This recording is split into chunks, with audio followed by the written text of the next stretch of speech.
empower, and connect people around the world. It aligns quite nicely with the Alliance of Democracies goals as well. We're going to hear much more from the Obama Foundation in just a moment. Stay seated. It'll start in just a second.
It is good to see everybody. I could not be more excited to have the chance to not just see you guys on these little boxes, but to see you in person and share with you and learn from you. I hope that so far you've already gotten a sense that you're not alone and that people like you are doing remarkable things. When I planned to come to Glasgow, the first thing I said was my biggest interest probably would be to have a chance to meet with some of the activists who are involved on the ground, because those are my roots.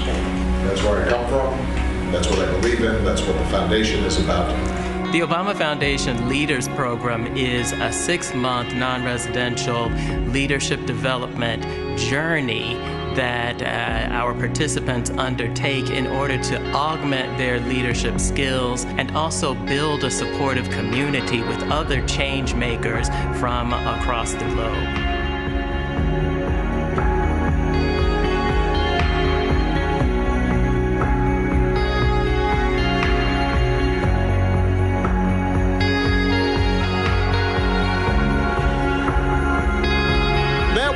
The core mission of the Center and our Foundation program, inspiring and empowering citizens and communities to act on the biggest challenges of our time and preparing young people everywhere to pick up the baton and help change the world.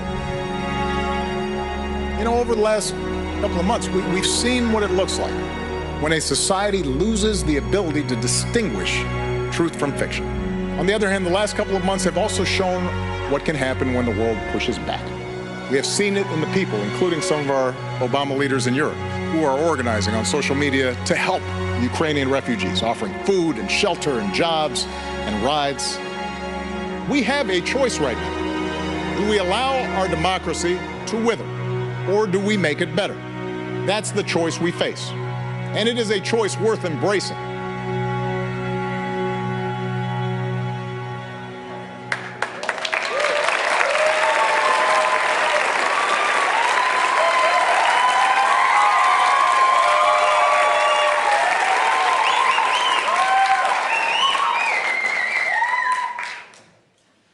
One of my favorite childhood memories is of my Danish mother teaching a vibrant group of Somali, Iraqi, and Turkish women gymnastics. During our early years, my brother and I grew up with a single mom in an impoverished small community very close to Gellerup here in Denmark.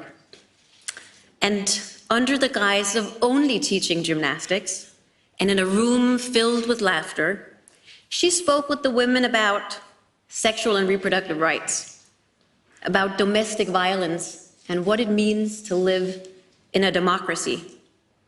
Back then, I would have never imagined that I, building on my mother's work, would dedicate my life to connecting people with critical information.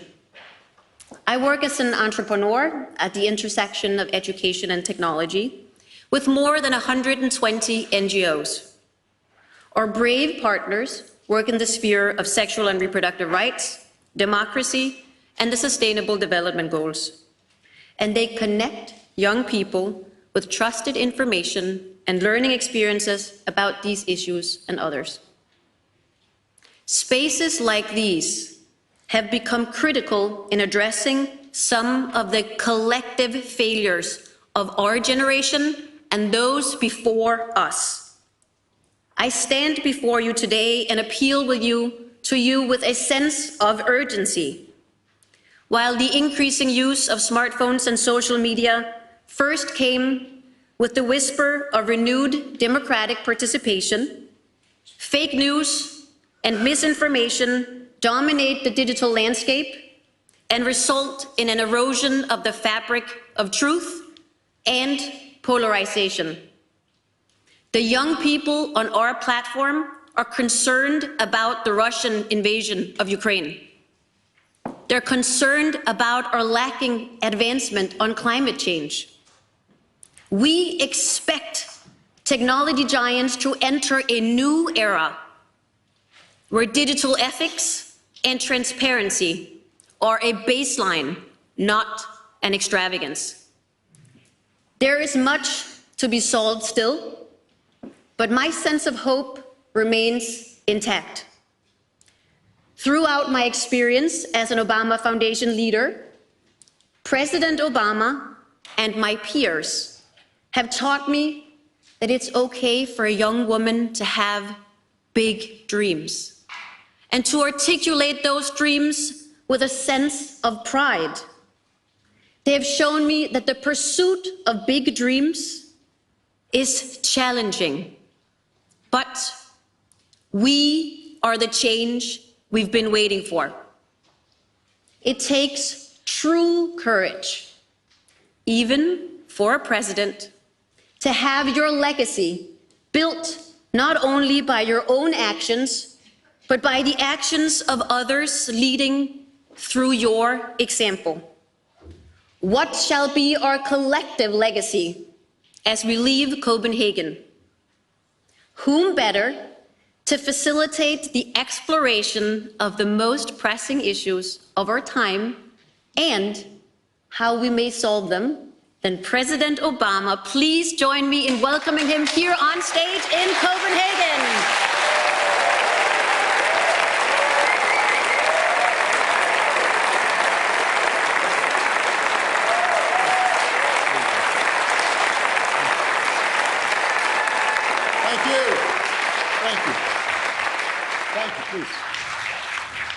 Well, thank you, Sarah Josephine, for that introduction and the extraordinary work that you are doing. And I want to thank my old friend, Anders Fogh Rasmussen, for hosting me and our extraordinary Obama Foundation leaders here today.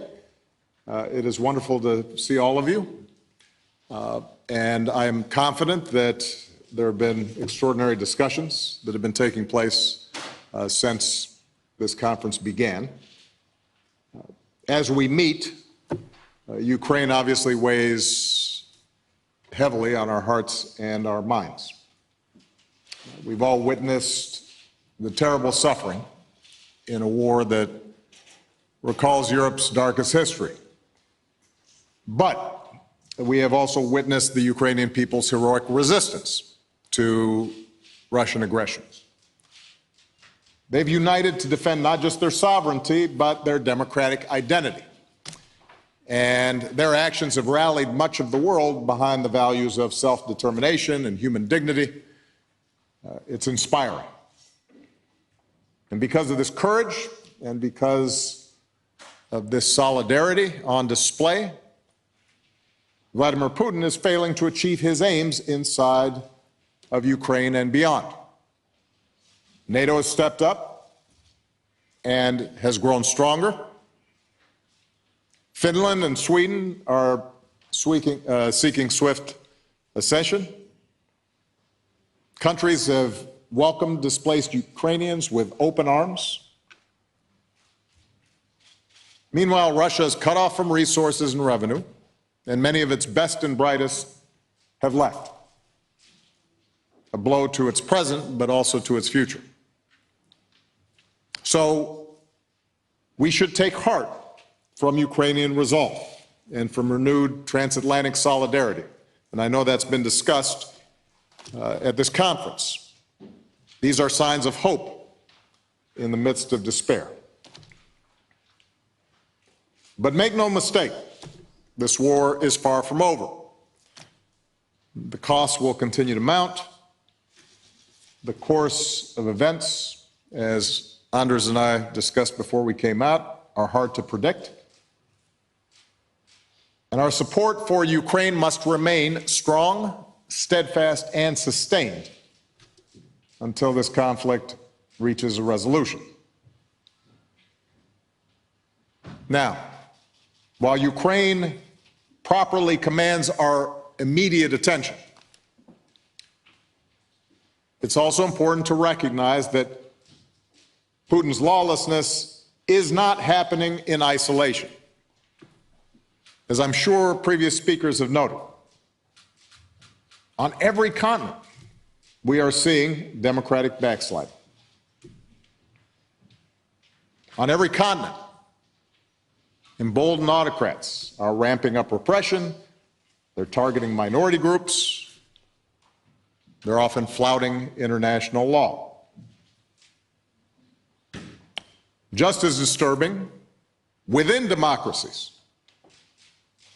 populist appeals grounded in fear and bigotry and resentment have elevated leaders who, once they're in office, have sought to systematically undermine democratic institutions and entrench themselves in power.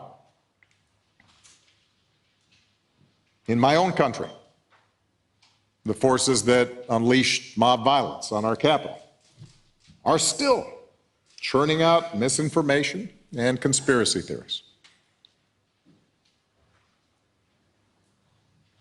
For those of us who fervently believe in the ideals of democracy, the question is, how do we respond? And if nothing else, recent events should shake us out of complacency. Now, there was a trend after the fall of the Berlin Wall, the sense that history was inevitably going to usher in a democratic world. Well, we've been reminded that democratic practice, democracy is neither inevitable nor self-executing. Most of recorded human history is a chronicle of violence and ignorance and conflict, of strong nations subjugating weak nations, of groups using tribe or race or gender or religion or some other difference to justify dominion over others, to grab land and territory and resources, sometimes to do it just because they can. Democracy, by contrast, has, for most of human history, been an anomaly.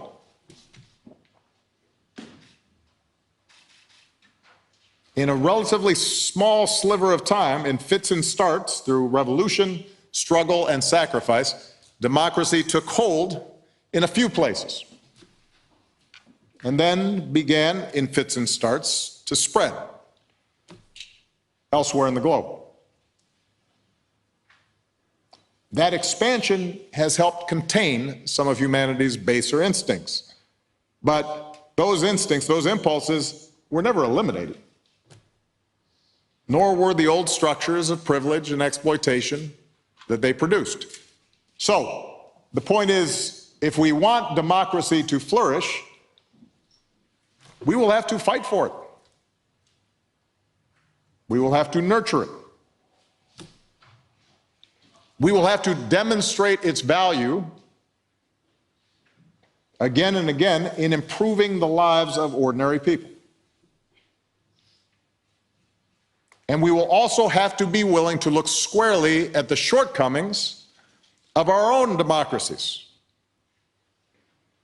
Not the ideal, but the reality of our own democracies. Only then will we be able to develop a better story of what democracy can be and must be in this rapidly changing world. Now, for some of us, certainly those attending this conference, particularly those of you with gray hair like me, the virtues of democracy may seem obvious. For those generations scarred by successive world wars, it was clear where dictatorship and master race theories and religious intolerance and rampant nationalism could lead, because we'd seen it here in Europe and elsewhere in the world. Bombed out cities and broken lives. As many as 60 million dead worldwide during World War II. Auschwitz, Stalin's gulags. For the Allies who emerged victorious, the goal was to prevent a repeat of such tragic history. So they built institutions to check unbridled power and to protect civil society and to foster pluralism. And they realized, well, if we're going to fight this battle, maybe we have to fix some of the things in our own democracies and make them more representative. Make our hypocrisy, the gap between our words and our deeds, less obvious. Internationally, they erected a multilateral system to reinforce international norms and recognize universal rights and encourage the peaceful resolution of disputes. And as imperfect as these institutions were, most people during this period understood, to paraphrase Winston Churchill, that democracy beat the alternatives. 2 cheers for democracy.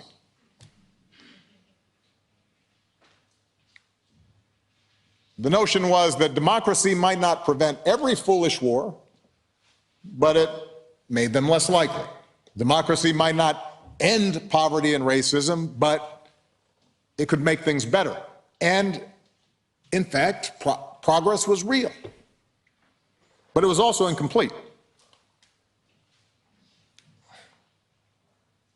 That was a long time ago.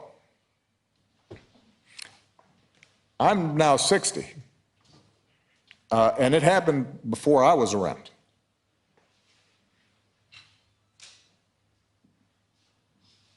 Most of the people alive on the earth today don't have that as a reference point. Today, abstract appeals about democracy won't persuade the jobless youth on the outskirts of Paris,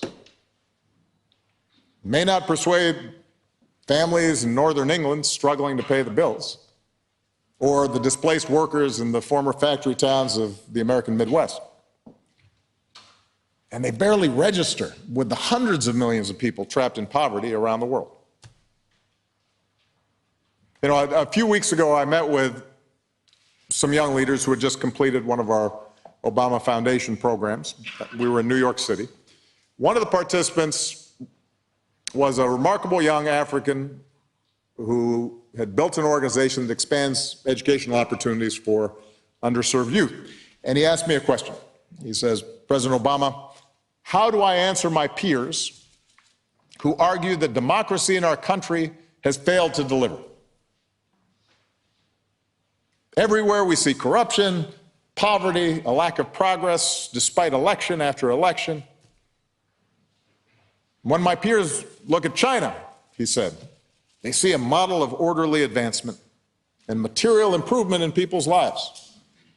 So even if it means restrictions on some freedoms, isn't it worth the trade-offs? And instinctively, I pointed out that the same system in China that his friends were praising now had let millions die of starvation and produced the chaos of the Cultural Revolution. I told the young man he was too young to remember what life was like in his own country before democracy came, how there had been a brutal civil war that resulted in the death of millions, chronic corruption, and strife under subsequent military regimes. So I told him, you need to broaden your lens, and he listened politely. What was he going to do?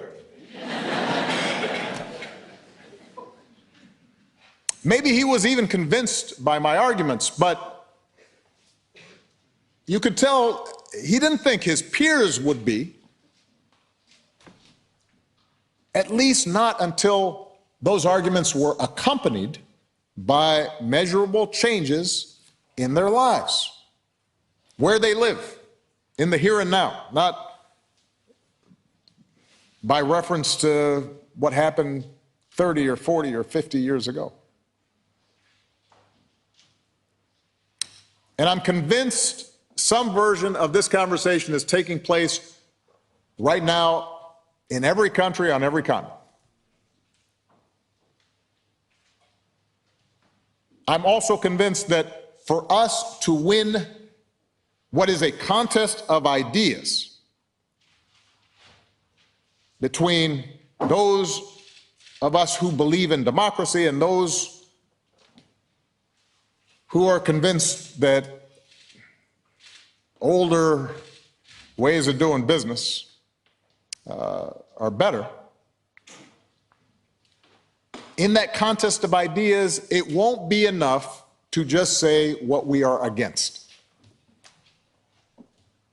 We have to describe clearly what we are for. It won't be enough to reaffirm a creaky status quo, to just put a new coat of paint on the existing order. Because the fact is that order has been shaken at its foundations by globalization and financial crisis and social media, by rising inequality and mass migration and climate change and a multipolar world. If we are going to fortify democracy, if democracy is going to thrive and not just survive in a few pockets on the map, we are going to have to rebuild our democracies and their institutions so they work better for more people, for this new age.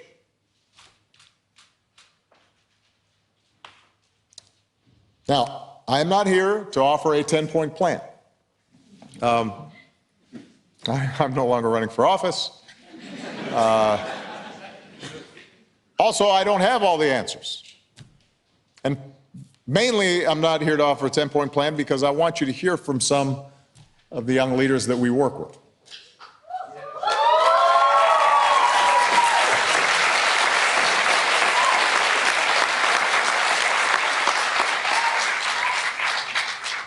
This is their friends and support group.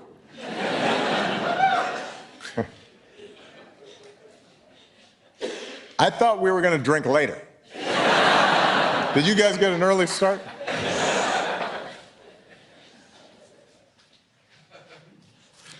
What I do want to do, though, before I bring these leaders out, is I want to just spend a few minutes sketching in very broad strokes some of the work that I believe lies ahead. And to begin with, we need to be clear that democracy is about more than elections. Most of us understand this, but I think we really have to continually focus in on this. Because we have seen time and again how the machinery of elections can be twisted to serve the interests of despots. I believe a genuine democracy must be rooted in the core principle that all persons, regardless of their race, religion, ethnicity, sexual orientation, physical capacity, economic status, all persons have an inviolable dignity and worth, and that they are entitled to a say in how they are governed and deserve equal treatment in the eyes of the law. That, to me, is a core principle of democracy. There was a time, and the reason it's important for us to say this is because there was a time, a long time, when countries could claim to be model democracies, despite the fact that they maintained effective caste systems. Racial caste systems, religious caste systems, gender caste systems, treated people differently but said, oh, we're model democracies. No more.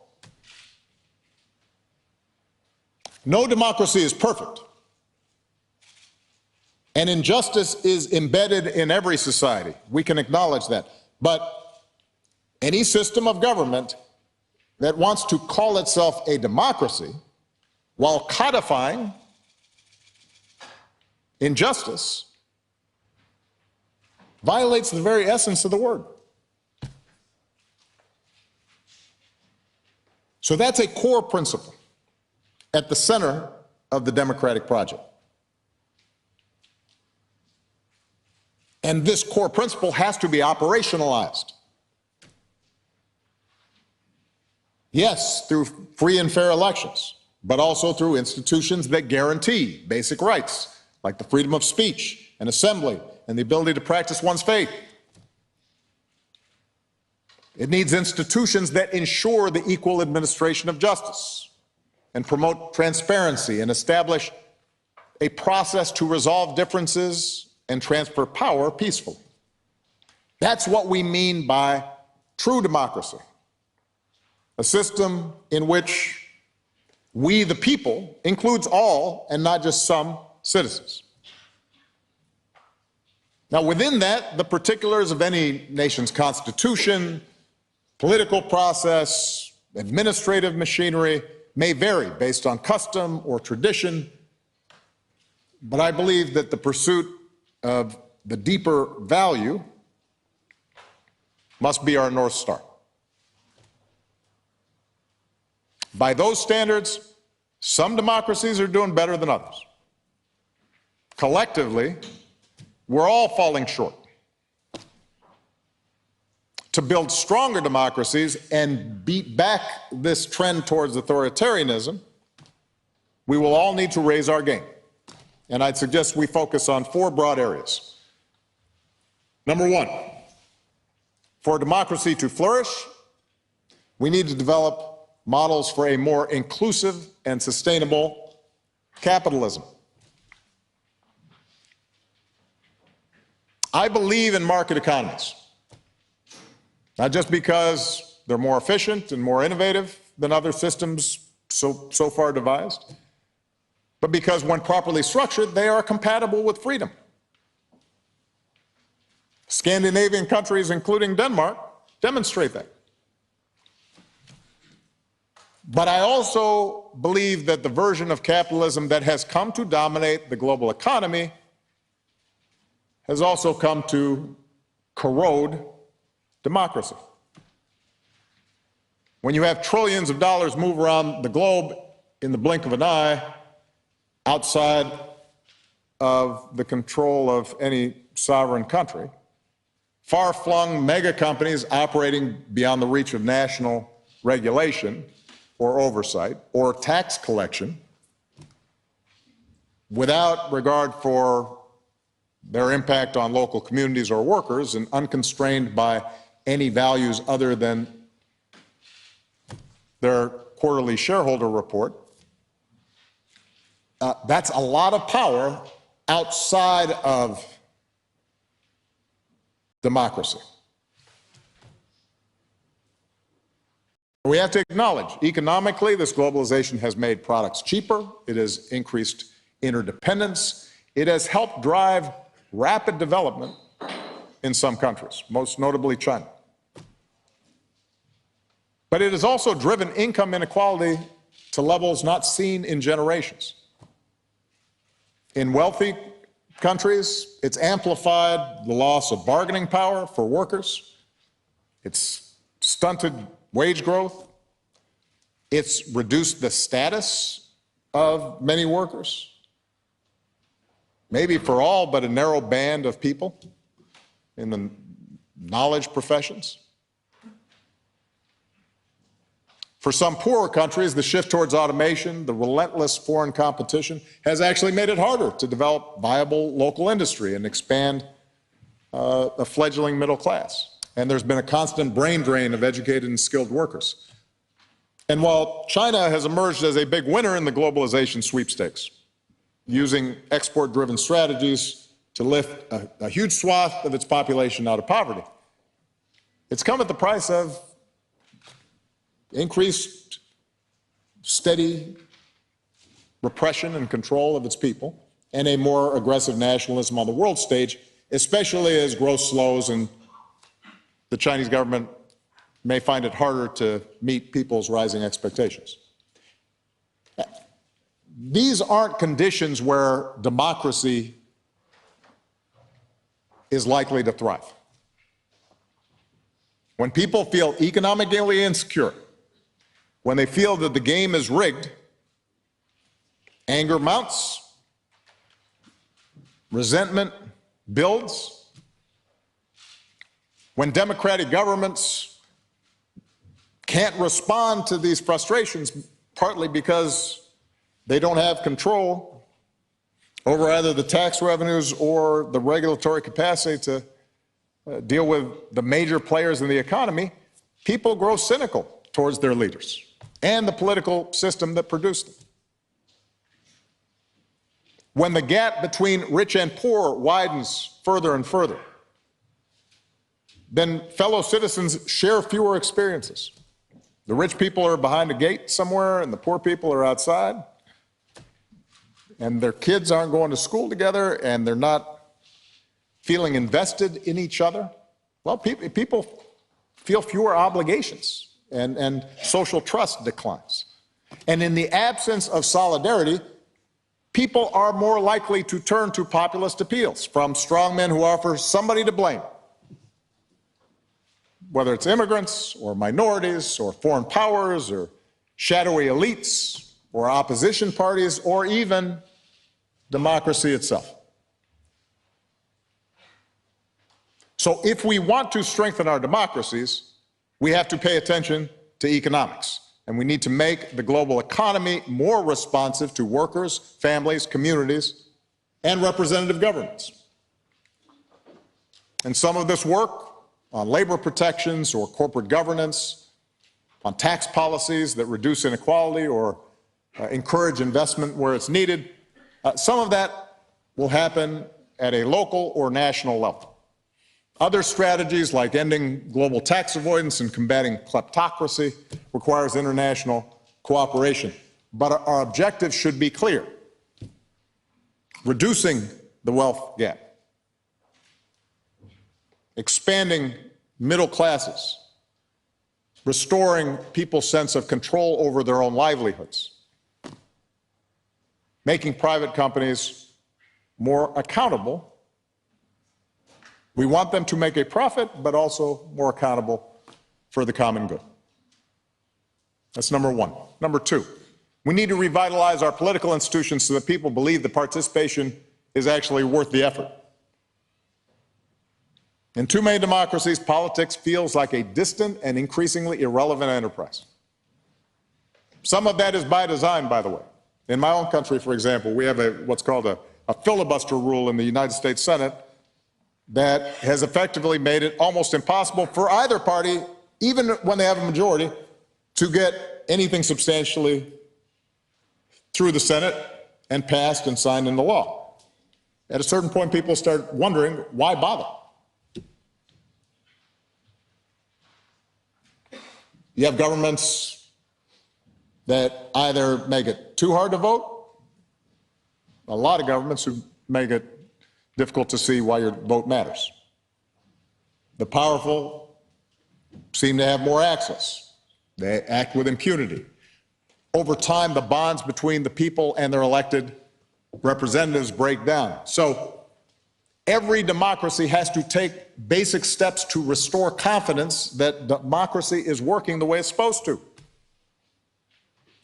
like protecting the right to vote, ensuring that vote is counted equally and transparently, holding the powerful to account when they bend the rules or break the law, ending the scourge of dark money that so often corrupts our politics. More than that, democracies need to redesign governments so that they can deliver better results. And in some cases, that means stripping away bureaucracy and red tape, even when it's well-intentioned, which makes governments unable to move on major initiatives. In the United States right now, building infrastructure, like mass transit or a road project or an airport, it costs like 2-3 times more than it does here in Europe.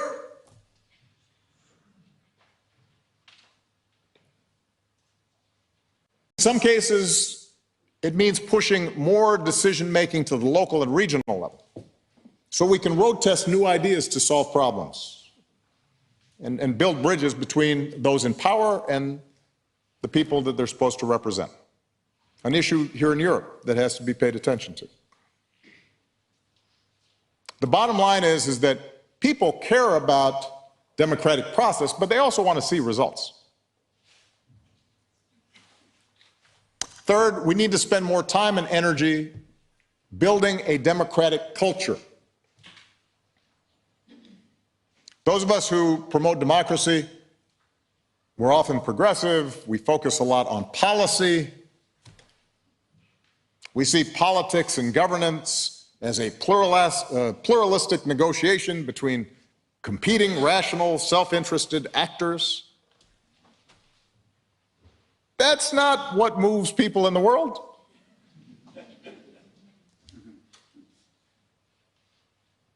Emotions matter, stories matter. People care about meaning and purpose and belonging and status. And in this age of uncertainty and polarization, we've seen the loss of many of the stabilizing foundations in people's lives, whether it's neighborhoods that are disrupted or religious, cultural, civic organizations that are atrophying.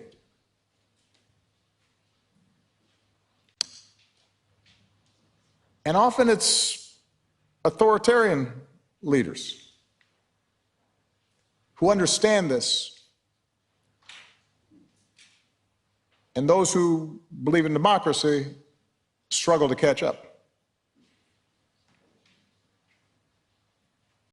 We avoid what, in the United States at least, we call culture wars, because we want to focus on tax policy. But those emotions are powerful, and they're legitimate. Purpose, meaning, connection, those things do matter. Now, I want to be clear. I have little sympathy for reactionaries who cynically condemn identity politics or cancel culture, when really all they're doing is trying to preserve existing privilege or excuse entrenched injustice or bigotry. I mean, the original identity politics is racism and sexism and homophobia. That's nothing if not identity politics, and it's done a lot more harm than some tweet from an aggrieved liberal. But what is also true is that if we are going to strengthen democracy, if we want to encourage pluralism and civility and self-governance, we have to embrace and restore a language of mutual respect that speaks to people's need for belonging, that they care about the traditions they come from. They care about the places they come from. They want to feel proud about who they are. And that's easier to do in homogeneous countries. It's harder to do as countries become more diverse. So my point is, a big part of strengthening democracy is not just about politics and policy, it is about culture. And we have to embrace that. We have to expand the civic education we provide our children and give them practice to live in a democracy. We have to create organizations that give them experience in working with people who are different and exercise their civic muscles. We need to create platforms that encourage a willingness that nudge people and incentivize people to extend good faith to those who are not like themselves or don't think like themselves. A politics that is inclusive rather than exclusive. This is both ethically sound and a practical necessity, something that leaders like Gandhi and King and Mandela understood. There's a reason why Nelson Mandela really focused on South African rugby when he was released. He was sending a signal to those who had imprisoned him for 27 years that I am not here to take away your traditions and your identity as long as you make sure they're compatible with my dignity and respect for my people. We need to find ways to build that kind of solidarity and forge connections with people so that they don't push us away. That doesn't mean that we have to indulge traditions that don't live up to our core principles of equality and human dignity.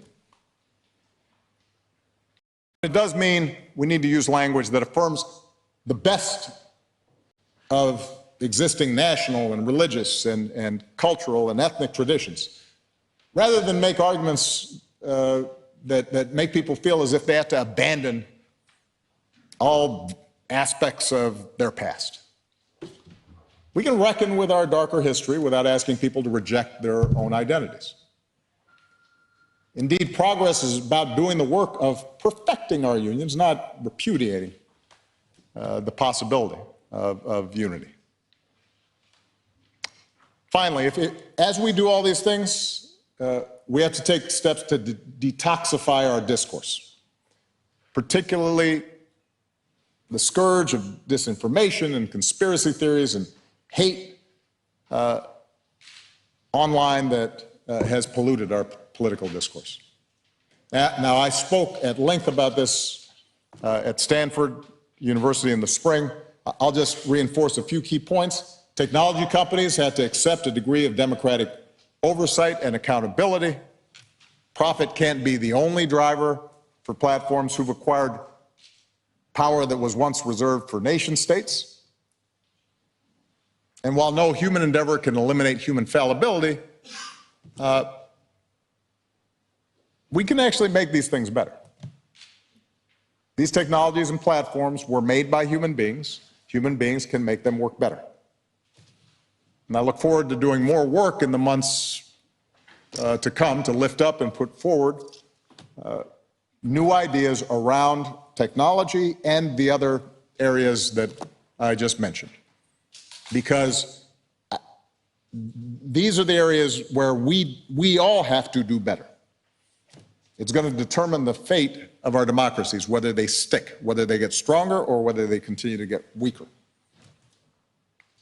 But although I'm ready to volunteer and sign up and work with existing groups and organizations that are focused in these areas, I want to underscore I'm probably not going to be the main driver of solutions at this stage, nor are many of us in this room who've already, I won't say are past our primes, but have gone through, run through positions of power. Because we need to build democracy for the future, not the past. And what gives me hope is the promise and potential of the next generation of leaders who are coming up. Young people who understand that the future of democracy, and in fact the very planet that we live on, hangs in the balance.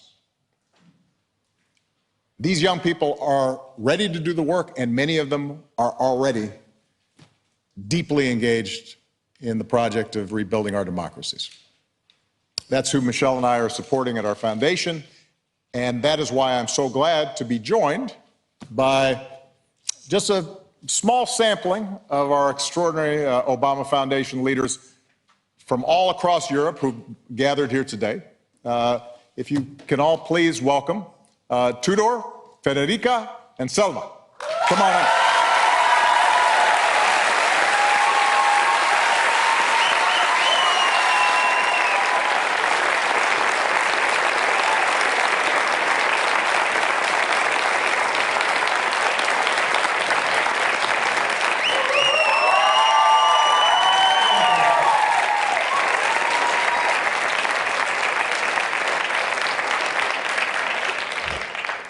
First of all, you can tell what outstanding young leaders they are because they already know you want to bring your own fans to events.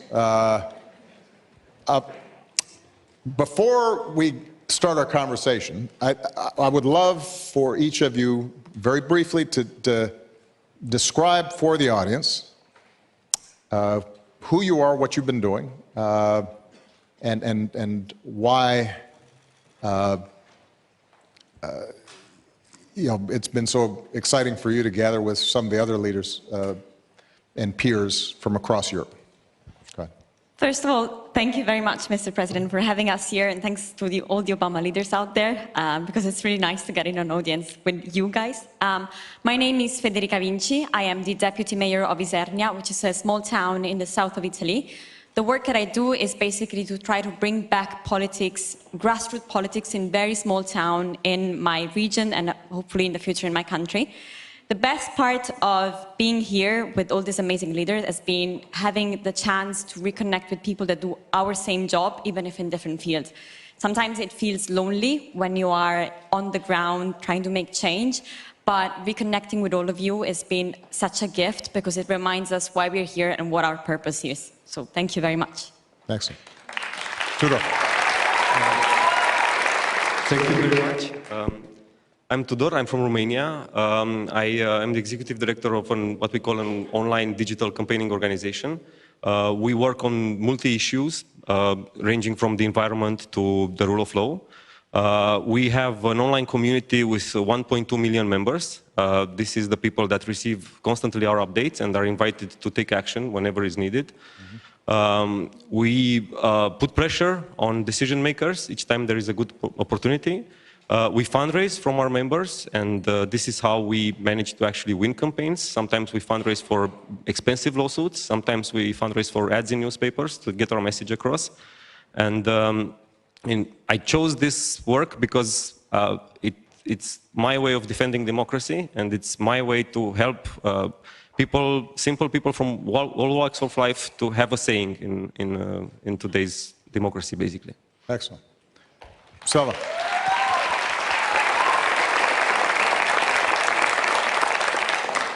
Thank you so much. My name is Selva Mustafi. I'm coming from North Macedonia, and I'm a national grassroots organizer within the biggest Roma national movement in Macedonia named Avaia, which means we are coming.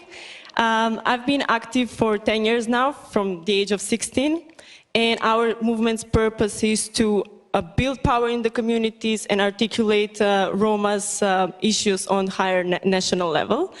And another thing is now that from our movement, we also built another 7 national movements in 7 different countries.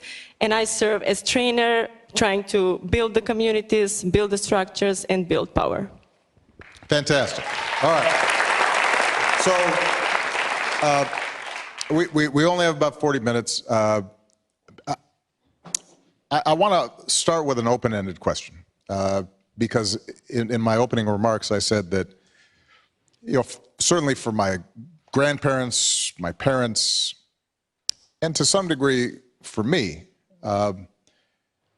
when I think about democracy and the tension between democracy and authoritarianism, my reference point is the Cold War. I think about, I was in law school when the Berlin Wall came down.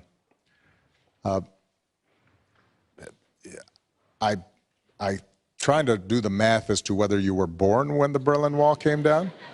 I don't think so, right? And so I'm interested, when we're here at this Democratic Summit, how do you and your peers think about this issue of democracy in your own countries, here in Europe, worldwide? Is it, do you have a sense of concern and worry that democracy is declining? Do you feel cynical about how existing democracies operate? And obviously, it's hard to generalize for everybody your age, but you're also having a lot of conversations with people who are active and care about issues. So, Frederica, you want to start?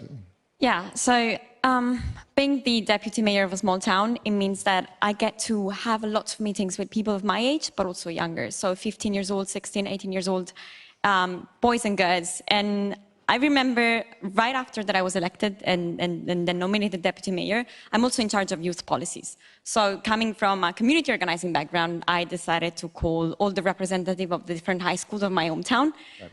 We sat around the table and I asked them, so guys, tell me, how have you worked with politicians in the past? What have you guys done together, or what has been done for you?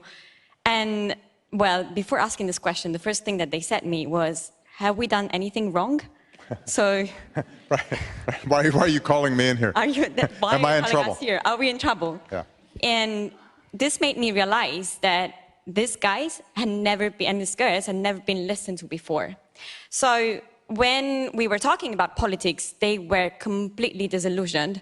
Not because, and I thought because they didn't have any luck for the future, or they didn't have any thought about their jobs, but actually they were not even thinking about their future. They had never been listened to. They've never been involved in policy making. Politicians were doing policies without involving them at all. So they were like, we don't see politicians, we don't hear from them, we just see them when they want our votes. And I think that if we want, of course we want democracy, right? We want our rights to be protected, we want our freedom, and I don't think that anybody would exchange democracy for anything in the world. Yet we have to admit that democracy, at least in places like mine, is failing generations like my generation or generations even younger.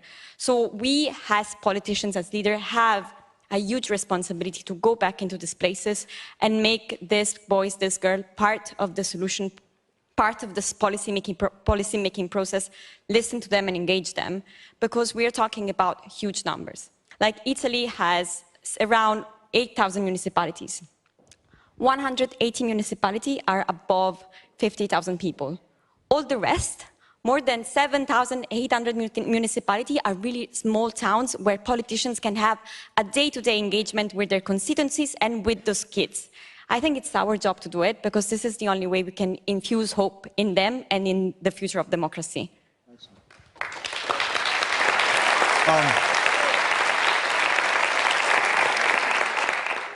As I listen, I'm going to think of new questions. I'll give you a new question Tudor, but you can answer the old question. Take it where you want. But as I was listening to Federica speaking, she mentioned online, and one thing we know about young people, whether in Europe, United States, Africa, anywhere in the world, a larger portion of their time, attention is on the phone or a screen. And I know that you have worked in thinking about how to use these new technologies to engage people rather than isolate them.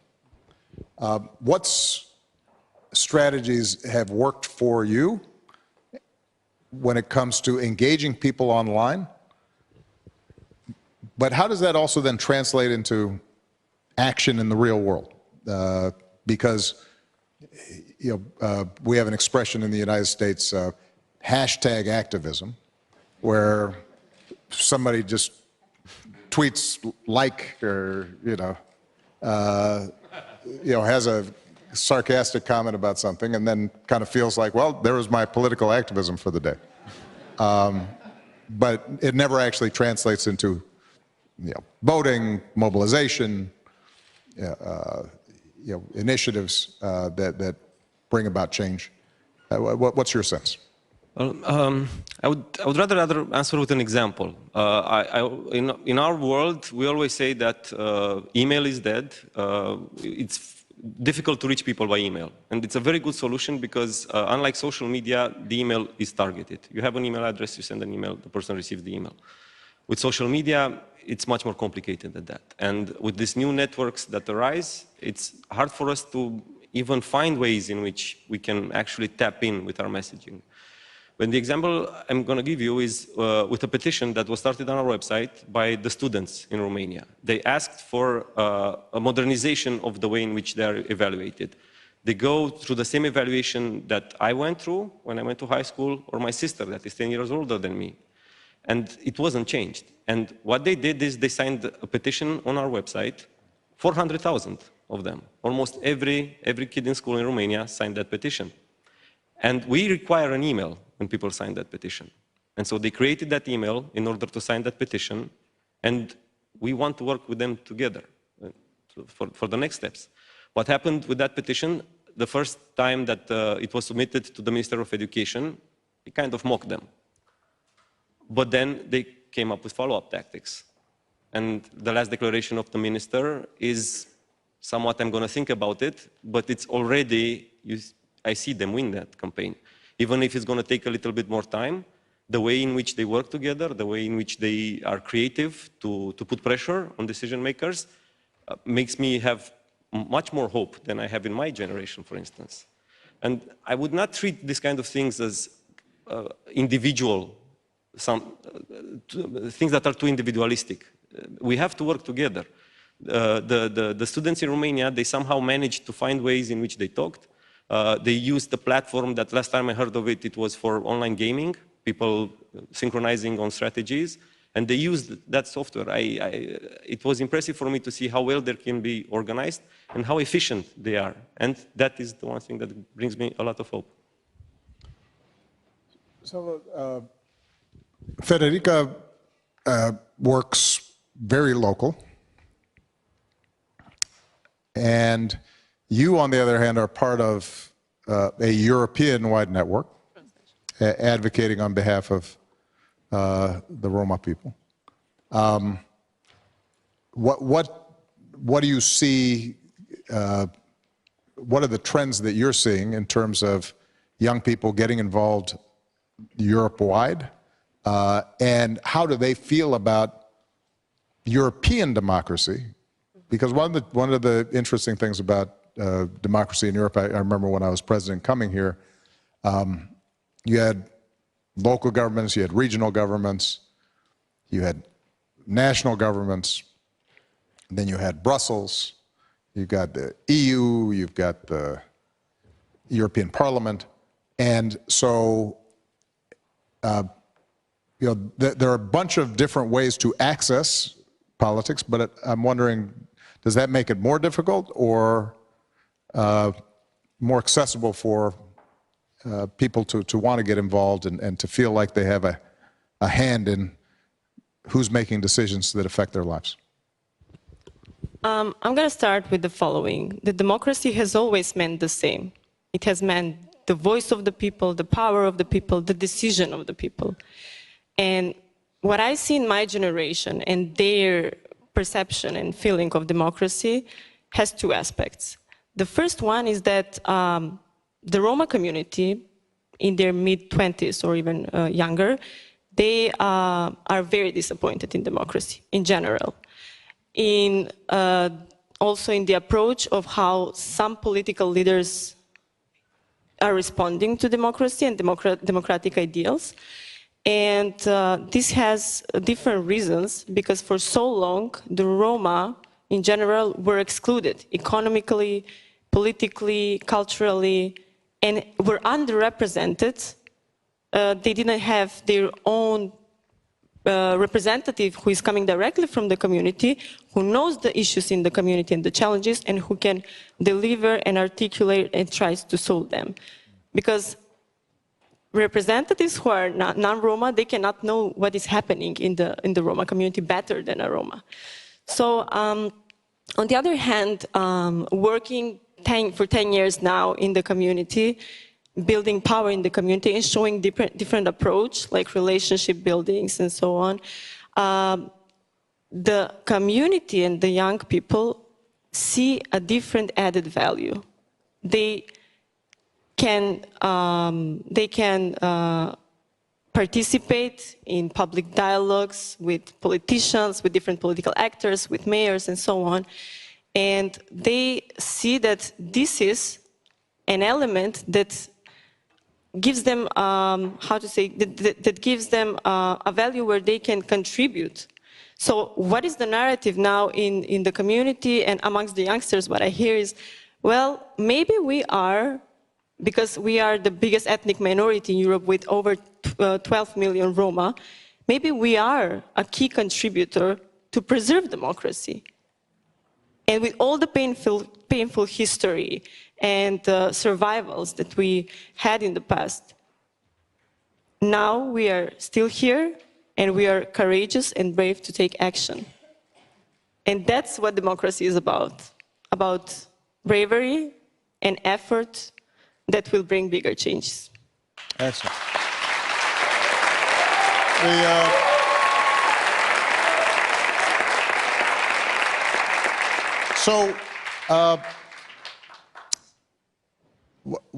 All those people clapping up there, many of them are working on different issues. The three of you are working on different issues. How do you think, one of the challenges for democracy in the United States is sometimes people become very narrow in the issues that they're concerned about. You know, climate change that's a very complicated issue. Criminal justice reform is very detailed, and so organizations, activists, even elected officials sometimes work narrowly. But in order to build power and to actually move the levers of democracy, it's a huge advantage if you can form coalitions across groups. And I'm wondering, how have you been thinking about, in your own work or in conversations that you've been having, the need to work across sectors? Or, how do you think about the relationship between working in nonprofits versus running for office? Always a difficult debate, I think. Does change come more from the inside or from the outside beating down the door? How have you been thinking about that? We're just laughing because we were having this discussion literally 15 minutes ago. Were you encouraging Tudor to run for something? To run for office, yes. He's a very handsome guy. I think he could do well. I'm trying really hard, but it doesn't like he wants to be convinced. What I believe is that we need way more cross-sectional politics in general, but way more engagement in different sectors. Yet, there are tons of challenges. First of all, generally, as we were saying, activists do not want to run for office. And this is what I'm trying to change from the very bottom, because I believe that we have generally attached a very negative meaning to politics, while politics is the air we breathe. Politics is in every single thing we do. It's in the transportations that we take, it's in the climate, it's in the way we engage with people, it's in the way we speak, how we are educated. Politics is everything. So whenever someone tells me, oh, politics is bad, politics is corrupted, politics is full of scandals, I reply, this is what governs your life. So if this is what governs your life, do you really want to be governed by the worst people that you think are getting there? And we are electing them in democracies. So what I don't understand, and what we were discussing about, is that we talk a lot about democracy, but then, especially in countries like mine, in places like mine, we have the lowest standards for the people that then get up in the parliament and write these laws for us. So I think that if we really want to change things, we need more people that have super high moral standards and that want to change things from the grassroots to the top level to get engaged into politics and get elected. Because it's true that you can get an amazing amount of change as an activist. I was an activist before becoming a politician. I was a community organizer.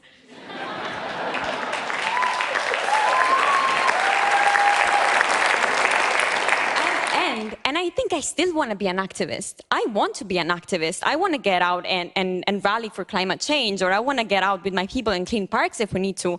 But we cannot avoid thinking that politics is not part of the game. Politics is part of the game. Politics will always be part of the game. And if we don't think that we don't have to get engaged, then we will keep being governed by the people that we don't like, even though we vote for them.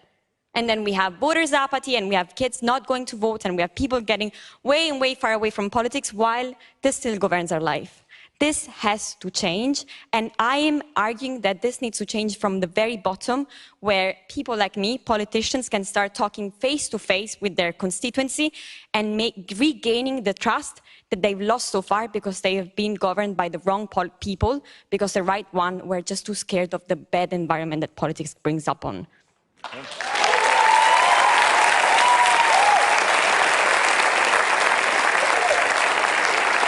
Almost convinced me, but no. I have my reasons still. Well, I'm not going to put you on the spot today and ask you to announce your candidacy.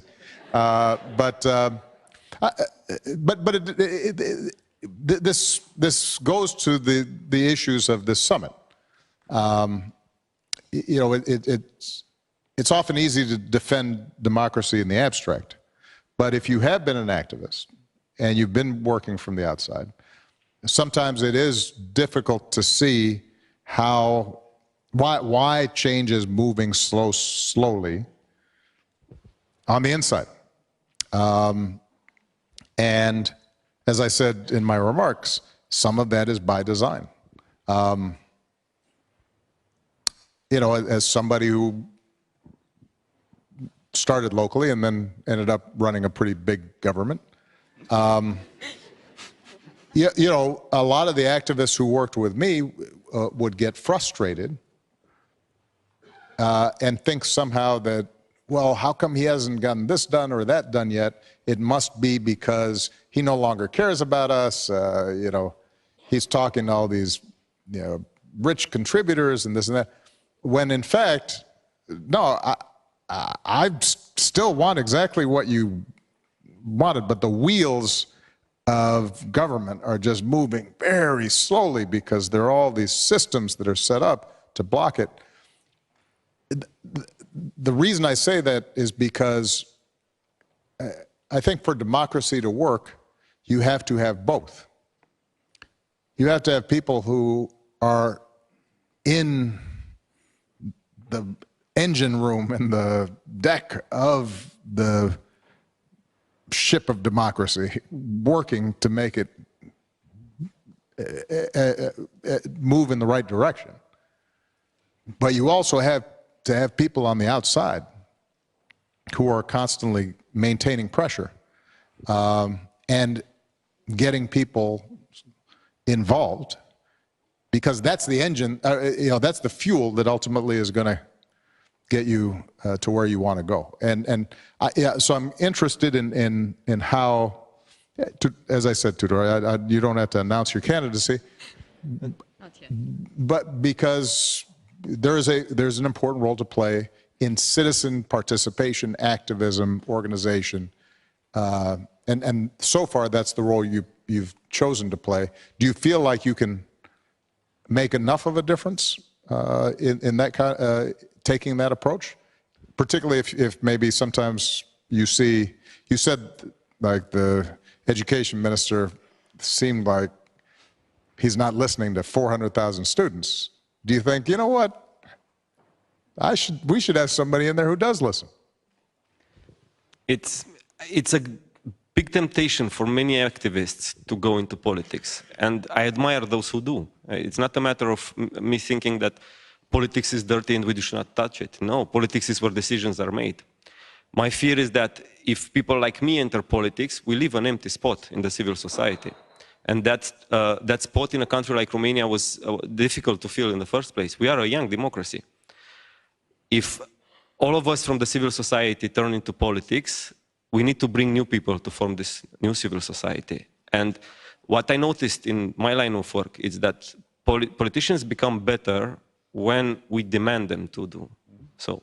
So I think that in a way the civil society is like that bad medicine that tastes bad, but you still need to take it because it makes you healthy. And I like to be that medicine that tastes bad. It makes me feel better. But if I would get $1 single each time I'm invited to join politics, I would solve the funding for my organization for 10 years.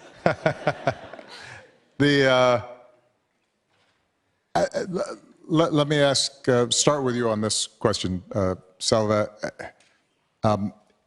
We talked about online organizing, but one of the things that I do think has changed even since I was in office was the amount of misinformation, the difficulty of sorting between what's true and what's false, what's journalism and what's fabrication. And I'm wondering how all of you in the work that you try to do have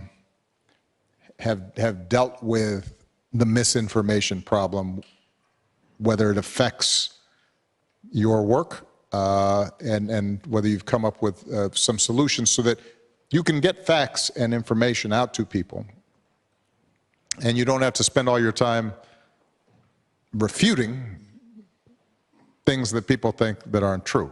And in some cases, politicize issues that shouldn't be political. In the United States, as I think many of you saw, COVID became somehow a political issue, getting vaccinated or wearing masks. A lot of that was driven just by misinformation that was out there. And that seems to be happening on more and more issues. I'm wondering how it's affected you and whether you've seen some solutions to help young people distinguish between what's true and false in making decisions about how to participate and what to support. Yes, definitely. The digital space has fundamentally alerted on how people are being exposed to engage with information. And I think that the internet has enabled a lot of people to create and expand different kind of content by a large audience at marginal costs, and it's instantly and freely accessible.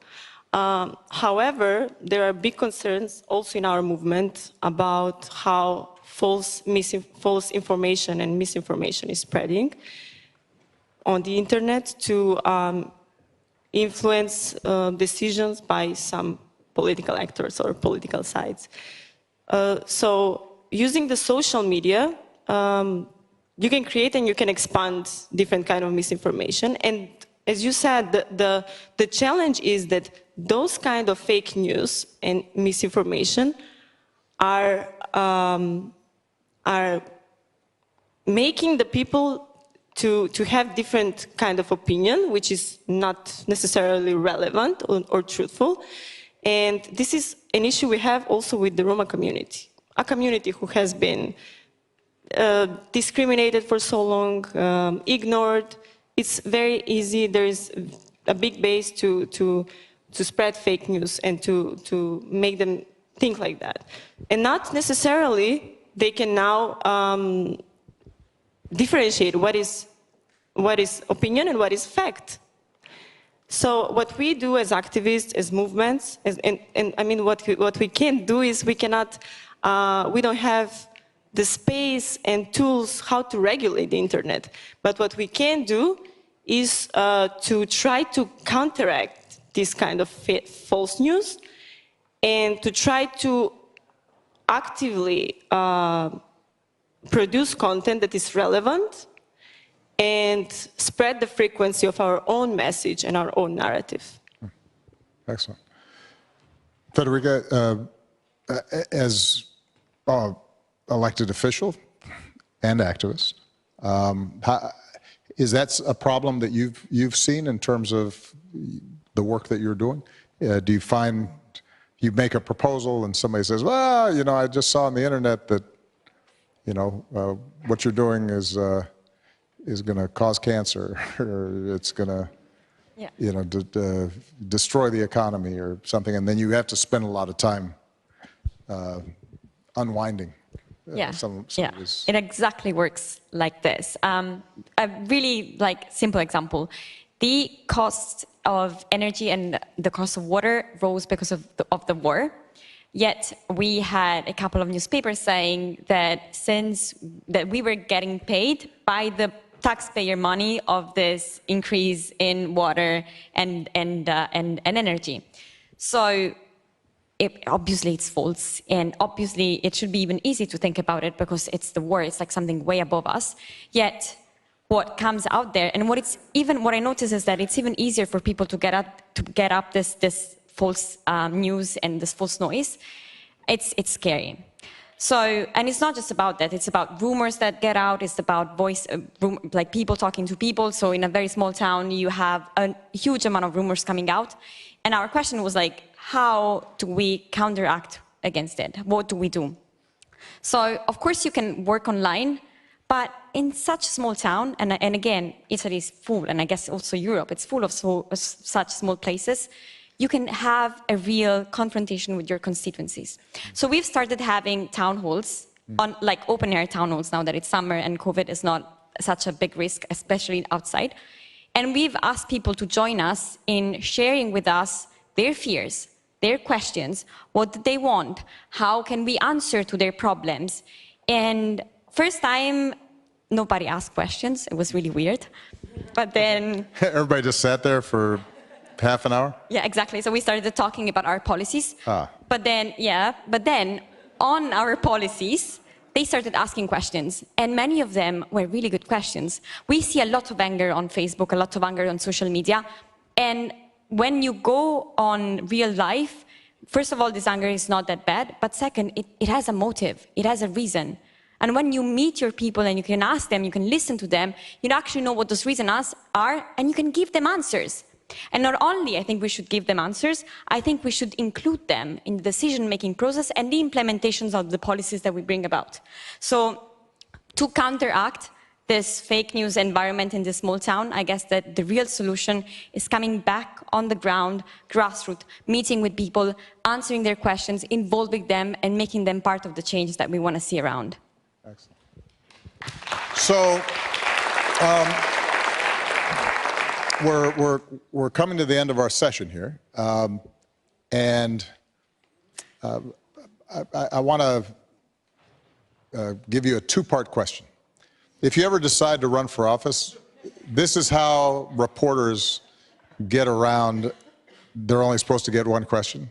They say, sir, I have a 5-part question, and then they'll tick them off. So I'm going to use the trick they taught me. And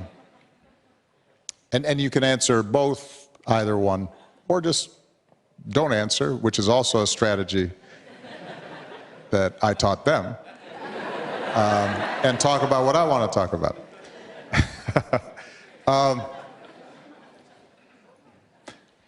I opened with my remarks, and obviously an enormous amount of time has been spent at this summit talking about the tragedy of what's happening in Ukraine. And I'm wondering how you think this has affected you, your generation, to witness this kind of crisis in the heart of Europe in a way that harkens back to your grandparents' generation. It's been a long time since we saw that much violence, and now we can witness it in real time, and displacement. So I'm curious, how's it impacted you and your friends? How do you talk about it? And does it encourage you to see the response and make you more committed to the public work that you're doing? So that's one question. Part two, because we're running out of time, is what are the things that do inspire you and keep you going? Because as I think, whether it's you, Frederica, or Tudor, but I know you all feel it, sometimes the work gets lonely. And sometimes democracy is discouraging. What is it that has kept that optimism and hope going, even when you confront setbacks and where you feel like democracy is not working? So why don't we start down with you? Well, I think that the recent context and situation has affected generally the youth, and in particular the Roma community, in many aspects and many ways, psychologically, financially, and there is a lot of frustration. And as a matter of fact, in Ukraine, there are a lot of Roma. There is a big Roma community who has also been put aside and discriminated for so long. But yet again, the Roma who are there are fighting for Ukraine, and they are fighting for freedom. So I hope the war ends as soon as possible, and I hope that after the war, Roma won't be forgotten. What really inspires me, because for so long, the narrative towards us was negative. Much of stigma, negative perception, and big part of the Roma community accepted that. But going in the community, talking to people, working with people, and seeing how much of a big potential the Roma are and how much of a big capacity we have is what really inspires me and drives me. And this is something that I felt from the very beginning of my activism 10 years ago, and I still feel it whenever I go to the community.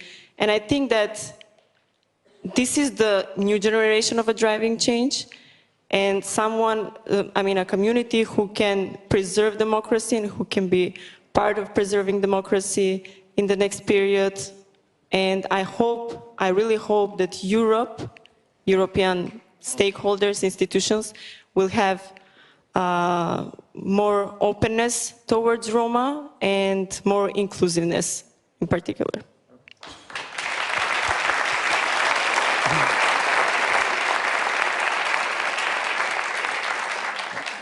When you ask me about how do I see democracy now, it made me realize that in my family, I'm the first generation that lived the young years in peace and democracy. My parents, they lived theirs in the Cold War. My grandparents fought in World War II. My great-grandparents fought in World War I. And so I am the first one, basically, that lived to see democracy. Now, I'm not that young. I have gray hair. I still can hide it underneath the other parts. I still remember the days in Romania when we were a dictatorship. I was very young, but there are things that still are very strong memories. The queues to go and buy food, the heaters that were cold in the winter. I do not want to go back to that. And for many years I thought that, for instance, war is something that is unthinkable. And after 2014, it became obvious that war is again a thing in Europe. And it scares me. That's the hard reality. But that's what, I mean, when we get paralyzed with fear, that's when they win. No? Fear is not really an option for us, because I do not want to go back to the days when Romania was a dictatorship. I do not want to see those atrocities happen again.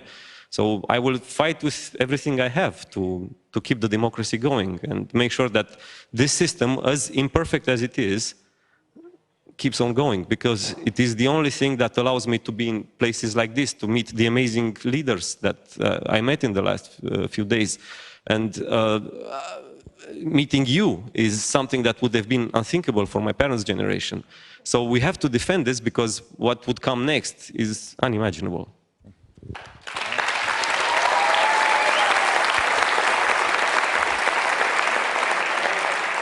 Madam Mayor, you get the last word here. When it comes to Ukraine, I still remember the day of the war, and I remember calling my friends, and I mean, we were all shocked. And it was something that lasted for a while. Like, we had the crunch in the stomach, we couldn't think about what was happening, we couldn't think about the fact that that our borders, like Ukraine, which we consider Europe, were at war. And we're for like a really good, like a really big European generation. So we felt extremely attacked, sad, lost somehow. But on the other hand, it was also sort of a wake-up call, a reminder that in Italy, at least in my town, in my region, we are still lucky enough to be able to keep working on a democracy that it's not working as we would like it to be. It's not being as we would like it to be. So that brings me to the point of what is it that passionates me and moves me, especially when you live in a town where in front of you, you don't have just your political opponent, but probably the woman who stole your boyfriend when you were 15 years old and you still haven't forgotten. So it gets... That's a good point. I mean, that's like, if it's, that makes it a little more personal. Exactly. No, I wasn't pointing. She's not here. I was pretending that I was pointing. But it gets harder because you want to do stuff and you know that you can't move on because probably there's something personal behind it. So how do you do? And this is also what gave me hope. I'll tell you like a short story. I have been working with this woman, not working, I would have loved to work with this woman, but since I got elected, she's been opposing every single thing that I tried to propose. From the football court for the kids, from a youth center, with no reason. I couldn't understand why. So one day, I went into the local high school to talk to the youth of the local high school, and I was talking to them about the fact that my mom wanted me to become a lawyer, my dad wanted me to become a consultant. I tried both, I hated them both, and then I got into politics, which was my dream. And I told these kids that we live in a society that doesn't give us the space to understand who we are, what we love and what we want to do. So it's their job and our job as politicians to support them in finding the space and allowing them to become what they want. Great speech, went back home, slept on it. Morning after, I received a call. It was this woman, and she said, look, my daughter was in the stage and was listening to you, and she filmed you, and she sent me the recording. And I wanted to thank you because my story is your story, with the difference that I didn't have the courage that you had to follow my own dreams. And having you out there talking to my daughter about the fact that you did, gave my daughter the confidence to come to me and say that she wanted to become an architect. So thank you very much. I'm looking forward to work with you on this youth center. That's great.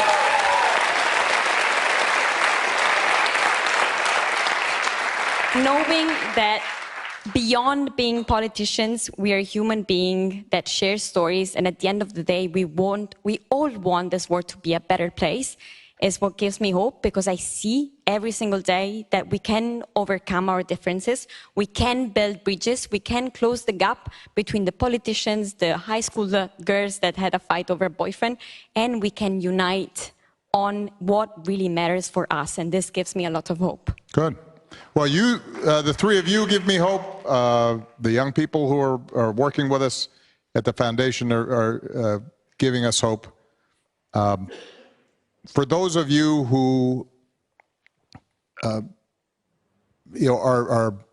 already parts of organizations working on democratic issues, either here or on other continents, I cannot tell you enough that we have to invest in this cohort if we are going to succeed.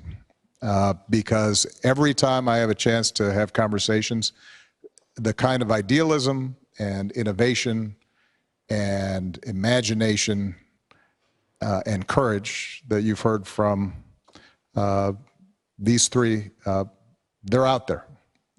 And they need to be heard and need to be empowered because they're going to be the ones who take us where we need to go. All right? Please give them a big round of applause. Thank you, everybody. Thank you.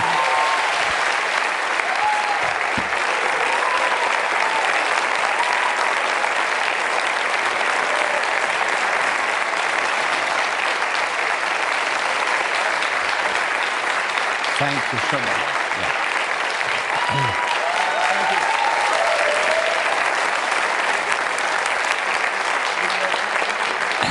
Yeah. Thank you. Thank you. Thank you. Would you like to thank you another time? Yeah. Thank you. Thank you. Thank you.